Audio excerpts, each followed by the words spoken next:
आता संक्रांतीचा व्हिडिओ एवढ्या लेट का? तर मला तर असं वाटत होतं की 2027 येईल संक्रांतीचा व्हिडिओ अपलोड करण्यासाठी, पण थोडा लवकरच आला. लग्नाला 6-7 वर्ष झालं तरी ही जी संक्रांत आहे माझी पहिली संक्रांत होती, जी मी गावाकडे माझ्या सासूसोबत जावांसोबत सेलिब्रेट करणार होती.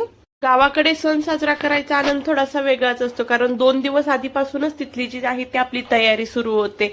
म्हणजे गावाकडे जे आहे घराच्या अंगणात सारवण काढा, रांगोळी करा, घर वगैरे पुसून घ्या.